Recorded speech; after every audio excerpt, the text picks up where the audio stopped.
आज हम पढ़ाने वाले हैं बाल विकास पेडागोजी। जो यूपी टेट 2023 का एग्ज़ाम होने वाला है उसके लिए बैच प्रारंभ हो गए हैं। तो पहला क्वेश्चन है बाल विकास पेडागोजी का, अधिगम में आकलन किस लिए आवश्यक होता है। अधिगम में आकलन किस लिए आवश्यक होता है। प्रेरणा के लिए, पृथक्करण और श्रेणीकरण के उद्देश्यों को प्रोत्साहन देने के लिए, ग्रेड एवं अंकों के लिए, जांच परीक्षण के लिए। तो जांच परीक्षण के लिए नहीं होता है, क्योंकि जांच परीक्षण है वो किसी की गुणवत्ता पर निर्भर करता है। ग्रेड एवं अंकों के लिए ये कक्षा में उच्चतम या निम्नतम अंक लाने के लिए ग्रेड का उपयोग करते हैं। पृथक्करण और श्रेणीकरण के उद्देश्य को प्रोत्साहन देने के लिए, तो यहाँ पृथक्करण और श्रेणीकरण, यहाँ बात नहीं हो रही इस क्वेश्चन में पृथक्करण और श्रेणीकरण की, क्योंकि इसका अधिगम में आकलन के लिए आवश्यक है। तो प्रेरणा के लिए कौन सा, मोटिवेशन आवश्यक होता है। ये इसका करेक्ट आंसर। अगला क्वेश्चन,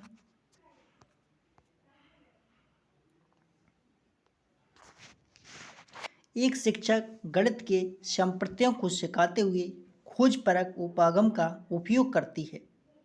एक शिक्षक गणित के संप्रत्ययों को सिखाते हुए खोजपरक उपागम का उपयोग करती है। विद्यार्थियों की व्यावहारिक क्षमताओं का उपयोग करती है और उन्हें चर्चा में शामिल करती है। वह इस युक्ति का प्रयोग किस लिए करती है। तो विद्यार्थियों में व्यावहारिक क्षमताओं के विकास के लिए। इससे व्यावहारिक क्षमताओं में विकास नहीं आता है। गणित शिक्षण के उच्चतम उद्देश्य की प्राप्ति। तो गणित शिक्षण में उच्चतम और निम्नतम का कोई उद्देश्य प्राप्त इसमें नहीं होता है। गणित शिक्षण के संकीर्ण उद्देश्य की प्राप्ति के लिए होता है, ये भी नहीं है। इसका आंसर है एक निश्चित प्रकार की सोच व तार्किकता विकसित करने के लिए। Create a certain way of thinking and reasoning. Answer इसका ए। अगला क्वेश्चन, जैसे ये है, मुक्त सीखने का उद्देश्य होता है समस्या आधारित प्रश्न जो छात्रों को उत्तरों की एक श्रृंखला और आगे के प्रश्नों की ओर ले जाते हैं। वे जिन ध्वनियों और उपकरणों की खोज कर रहे हैं उनमें छात्र पसंद करते हैं। ये कैरेक्टर ऑफ एक्सप्लोरर लर्निंग। छात्रों को हड़बड़ी किए बिना एक्सप्लोर करने के लिए व्यापक समय दिया जाना चाहिए। शिक्षक मार्गदर्शन जो सामने आने वाली ध्वनि के संवेदी गुणों को व्यवस्थित करने के बजाय अन्वेषण पर जोर देता है। Extensive time to explore without rushing students. इसके बाद सुरक्षित और सहायक शिक्षण वातावरण, जहां छात्र अपने संगीत विचारों की खोज करते समय बिना दंड के सफल या असफल हो जाते हैं। Teacher guidance that emphasis exploring rather than organising the sensory qualities of sounds in current trace. जैसे ये है एक्सपीरियंस, टेस्टिंग, एक्सप्लोरेशन, फॉर्मिंग, रिफ्लेक्सिंग।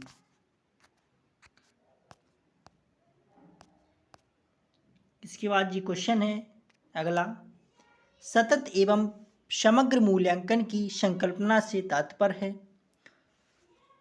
सतत एवं व्यापक मूल्यांकन की संकल्पना से तात्पर्य है एक अधिगमकर्ता की विद्यालय उपलब्धि, तो ये नहीं है। एक अधिगमकर्ता की सभी साप्ताहिक एवं मासिक एवं वार्षिक परीक्षणों में उपलब्धि, तो ये भी नहीं है। एक अधिगमकर्ता की विद्यालय एवं साहित्यिक गतिविधियों में उपलब्धि, ये भी नहीं है। एक अधिगमकर्ता की सभी विद्यालय गतिविधियों में उन्नति एवं उपलब्धि, ये इसका करेक्ट आंसर है। करेक्ट आंसर इसका डी। इसको अंग्रेजी में कहते हैं ये learner progress and achievement in all school activities. अगला क्वेश्चन,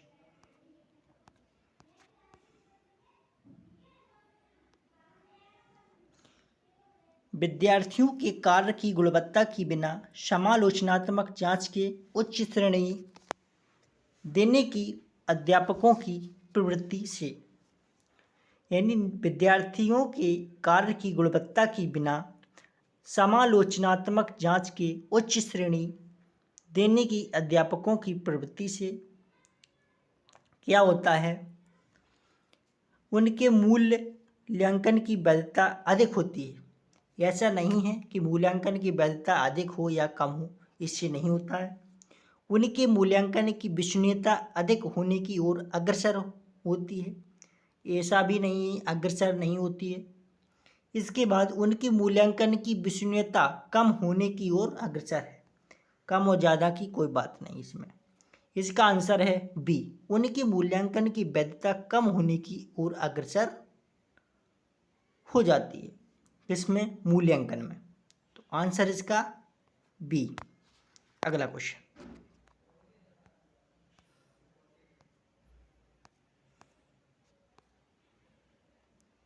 इसको थोड़ा थ्योरी है इसमें। जैसे उच्च गुणवत्ता वाला फीडबैक कार्य विषय और स्वनियमन रणनीतियों पर केंद्रित हो सकता है। इसके बाद प्रतिक्रिया जो एक शिक्षार्थी की व्यक्तिगत विशेषताओं पर केंद्रित होती है, या प्रतिक्रिया जो केवल सामान्य और स्पष्ट टिप्पणी प्रदान करती है के प्रभावी होने की संभावना कम होती है। इसमें अगला क्वेश्चन है, जैसे विद्यार्थियों के अधिगम का मूल्यांकन करते हुए एक शिक्षक के रूप में आपको बचना चाहिए। किससे बचना चाहिए? लगातार सूचना एकत्रित करने एवं उसे रिकॉर्ड करने से, इससे नहीं बचना चाहिए, ये करना भी चाहिए। विद्यार्थियों को प्रतिपुष्टि प्रदान करने से, ये भी नहीं करना चाहिए, ये तो करना चाहिए। विद्यार्थियों को प्रतिपुष्टि देना अनिवार्य होता है। विद्यार्थियों के अधिगम के बारे में सूचना एकत्र करने के विभिन्न तरीकों के प्रयोग से, ये भी करना चाहिए। लेकिन आपसे पूछा है बचना चाहिए, तो उनमें तुलना करना ये गलत है। बच्चों में कभी तुलना नहीं करनी चाहिए। मेकिंग कंपैरिजंस बिटवीन देम, बच्चों में कभी या शिक्षकों विद्यार्थियों में कभी तुलना नहीं करनी चाहिए। आंसर इसका ए। अगला क्वेश्चन, क्षीणता, अपंगता एवं अक्षमता के मध्य अंतर के संदर्भ में हम निश्चित रूप से कह सकते हैं कि अक्षमता को क्षीणता के सामाजिक परिणाम के रूप में भी परिभाषित किया जाता है, तो ए नहीं हो सकता। अक्षमता से तात्पर्य है प्रभावशाली रूप से, जैसे कि सामान्य लोग करते हैं, विभिन्न अंगों को प्रयोग करने की अयोग्यता, तो ये भी नहीं है आंसर। अपंग क्षीणता का कार्यात्मक परिणाम होता है, तो ये भी नहीं है। क्षीणता से तात्पर्य है एक अंग की संरचना अथवा कार्य में असामान्यता, ये आंसर इसका ए करेक्ट आंसर। अगला क्वेश्चन,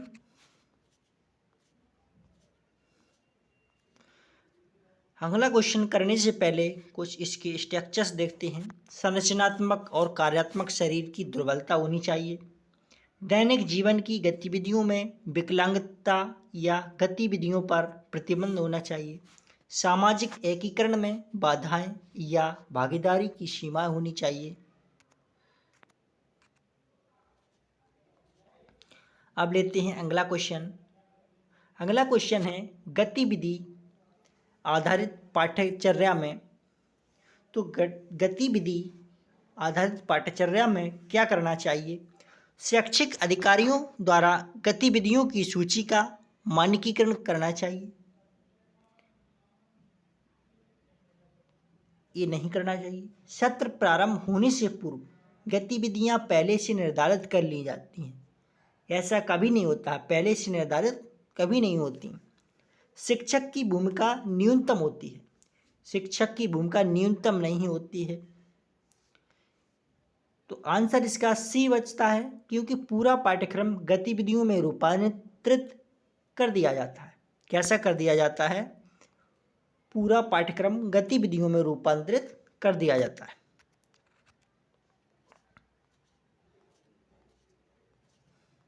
जिस प्रकार ये बालक हैं, ये गतिविधियां कर रहे हैं, यह इसके सबसे अच्छे उदाहरण है।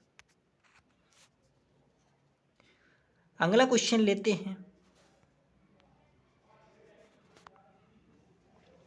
अध्ययन गतिविधि के किसी विशेष क्षेत्र में एक विद्यार्थी के अच्छा प्रदर्शन करने की क्षमता को ज्ञात करने के लिए एक शिक्षक को निम्नलिखित परीक्षणों में से किसका प्रयोग करना चाहिए? मानक उपलब्धि परीक्षण नहीं करना चाहिए। एक हित सूची का ये भी नहीं करना चाहिए, क्योंकि ये पक्षपाती होते हैं। तो अभिरुचि परीक्षण और प्रदर्शन परीक्षण, इसके ये दोनों भी आंसर हैं, यानी सी एंड डी दोनों इसके आंसर हैं।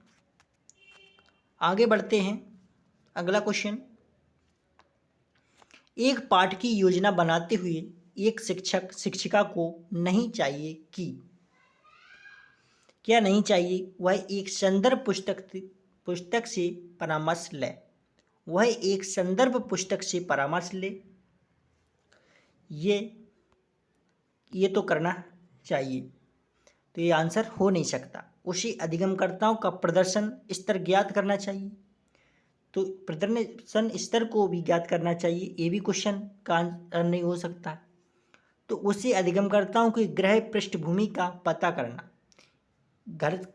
उसकी घर की आर्थिक स्थिति, घर के माहौल का, इसका पता नहीं करना चाहिए शिक्षक को।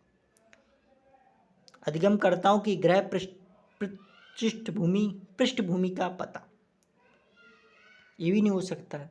वह अपने शिक्षण के अनुमानित परिणामों वह अपने शिक्षण के अनुमानित परिणामों के बारे में चिंता करना। आंसर इसका सी। आगे बढ़ते हैं। अगला क्वेश्चन है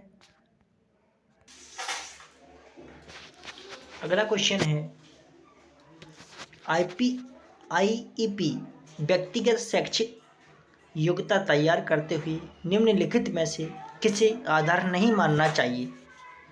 तो आधार किसको नहीं मानना चाहिए?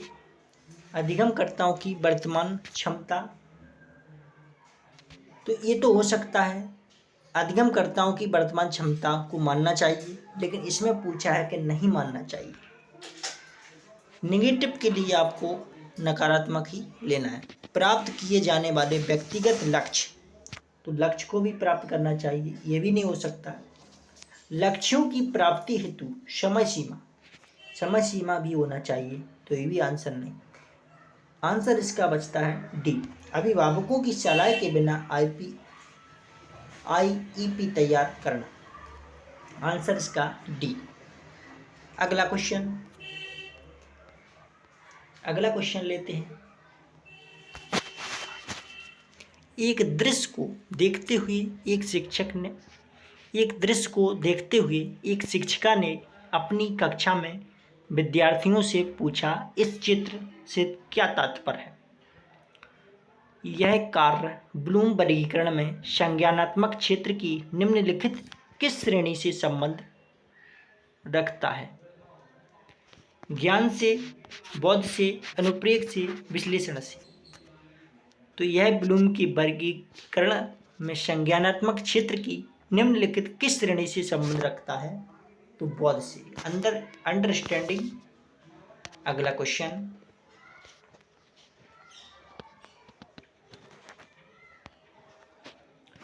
आकलन के निम्नलिखित उपकरणों में से कौन मात्रात्मक डाटा उत्पन्न करता है? आकलन के निम्नलिखित उपकरणों में से कौन मात्रात्मक डाटा उत्पन्न करता है? पोर्टफोलियो, फोकस समूह चर्चा, व्यक्तिगत अध्ययन, सर्वेक्षण। तो आकलन के निम्नलिखित उपकरणों में से कौन मात्रात्मक डाटा उत्पन्न करता है? सर्वेक्षण। सर्वेक्षण मात्रात्मक डाटा उत्पन्न करता है।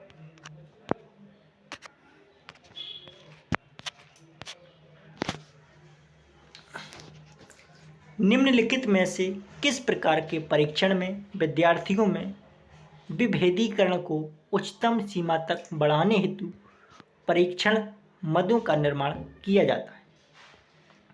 निम्नलिखित में से किस प्रकार के परीक्षण में विद्यार्थियों में विभेदीकरण को उच्चतम सीमा तक बढ़ाने हेतु परीक्षण मदों का निर्माण किया जाता है?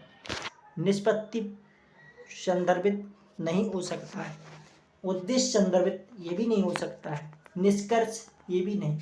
तो आंसर इसका है मानक संदर्भित होना चाहिए। कैसा? मानक संदर्भित।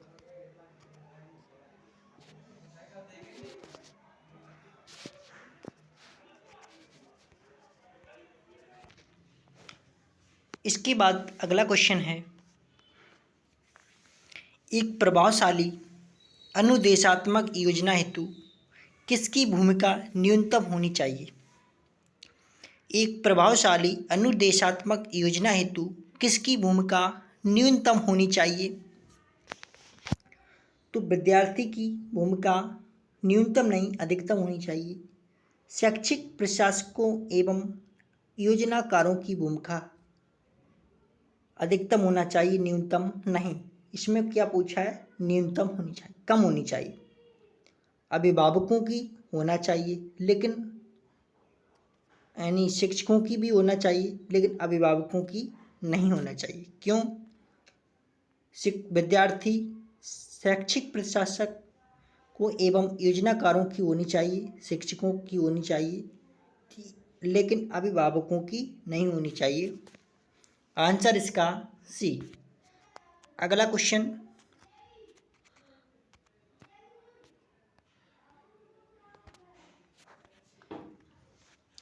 क्षीण मानसिकता एवं मनोभ्रंश में मूल अंतर है। क्षीण मानसिकता एवं मनोभ्रंश में मूल अंतर है। क्षीण मानसिकता तंत्रिका ताप न्यूरोसिस है, जबकि मनोभ्रंश एक मनोवृत्ति साइकोसिस है। तो ये नहीं हो सकता है। मनोभ्रंश से तात्पर्य एक हानि से है, जबकि क्षीण मानसिकता से तात्पर्य मानसिक कार्य संबंधी कमी से। ये भी नहीं। मनोभ्रंश साधारण रूप से एक तकनीकी पद है, जबकि क्षीण मानसिकता का प्रयोग उसी परिस्थिति को पहचानने हेतु सामान्य जन करते हैं। तो ये भी आंसर नहीं। आंसर बचता है ए, मनोभ्रंश में मनोरोग। मनोभ्रंश में मनोरोग अपक्रिया की एक अधिक उच्च अवस्था सम्मिलित होती है। आंसर इसका ए करेक्ट। अगला क्वेश्चन,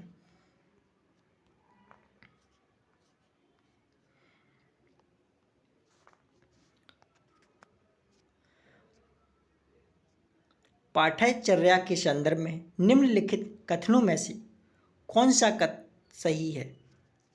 पाठ्यचर्या के संदर्भ में निम्नलिखित कथनों में से कौन सा सही है? पाठ्यचर्या एवं पाठ्यक्रम पर्यायवाची पद हैं, तो ये गलत है।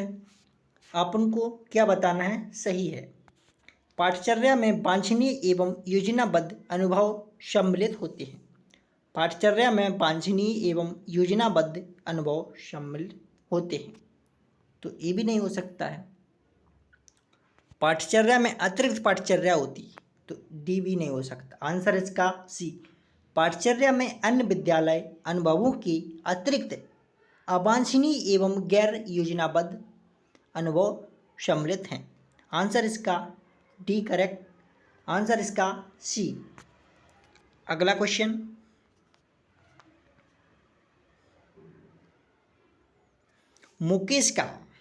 मुकेश का ध्यान सरलता से भंग हो जाता है। मुकेश का ध्यान सरलता से भंग हो जाता है और वह शिक्षण के दौरान मटर गश्ती रहता है। वह धारा प्रवाह नहीं पढ़ सकता और अक्षरों एवं शब्दों को अक्सर उल्टा कर देता है।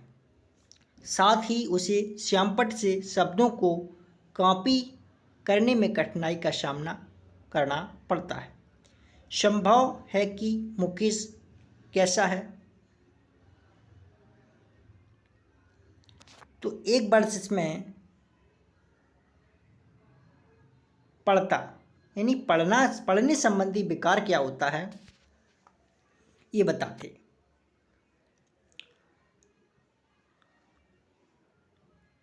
तो भाषा विकार, इसको भाषा अभिव्यक्ति कहते हैं।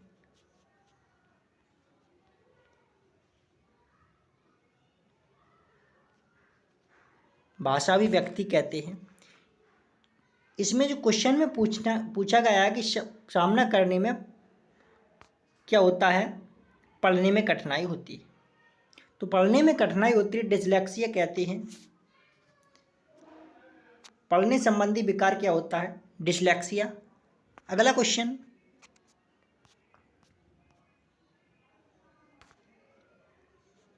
कक्षाओं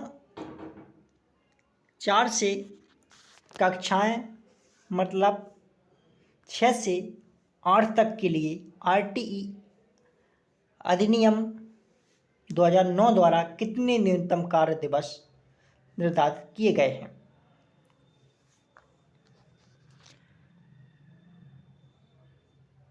कक्षा में 6 से 8 तक के लिए आरटीई अधिनियम 2009 द्वारा कितने न्यूनतम कार्य दिवस निर्धारित किए गए हैं?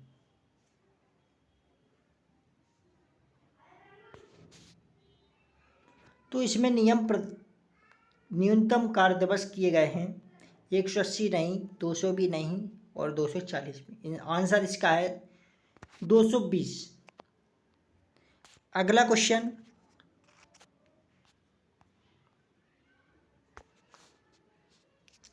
निम्न में से कौन एक संज्ञानवादी विचारक नहीं है? संज्ञानवादी विचारक नहीं है अल्बर बंडूरा, डेविड आशुबेल, जेरोम ब्रूनर। ये तीनों ही कैसे हैं? संज्ञानवादी। लेकिन टॉलमैन संज्ञानवादी नहीं है। इन्होंने चिन्ह अधिगम का सिद्धांत दिया था। कौन सा? क्वेश्चन आता है कि टॉलमैन ने कौन सा सिद्धांत दिया था? तो इन्होंने दिया था चिन्ह अधिगम का सिद्धांत टॉलमैन ने दिया था। आंसर इसका डी। अगला क्वेश्चन,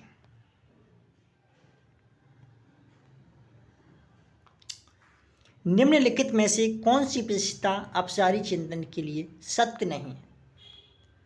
निम्नलिखित में से कौन सी विशेषता अपसारी चिंतन के लिए सत्य नहीं है? विचारों का लचीलापन। निम्नलिखित में से कौन सी विशेषता अपसारी चिंतन के लिए सत्य नहीं है? विचारों का लचीलापन, विचारों का अनूठापन, ये भी नहीं है। विचारों का प्रभाव, ये भी नहीं है। विचारों का सुधार, ये सबसे इम्पोर्टेंट मायने रखता है। तो आंसर इसका है सी, विचारों का सुधार। निम्नलिखित में से कौन सी विशेषता अपसारी चिंतन के लिए सत्य नहीं है? विचारों का सुधार।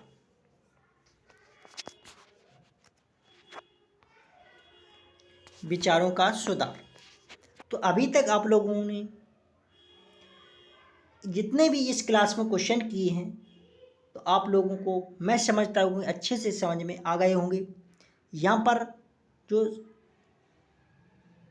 टीचिंग एग्ज़ाम की निःशुल्क तैयारी कराई जाती है, आप लोगों ने अभी तक चैनल को सब्सक्राइब नहीं किया है तो चैनल को सब्सक्राइब कर लेना। शिक्षक एवं शिक्षिका बनाने का एकमात्र संस्थान, लिंक को शेयर करें जिससे और भी लोगों को टीचिंग एग्ज़ाम की तैयारी करने में मदद हो सके और 2023 में जो यूपी टेट होने वाला है वो आपका बहुत अच्छे नंबरों से क्लियर हो। अगली क्लास में फिर मिलते हैं, तब तक के लिए धन्यवाद।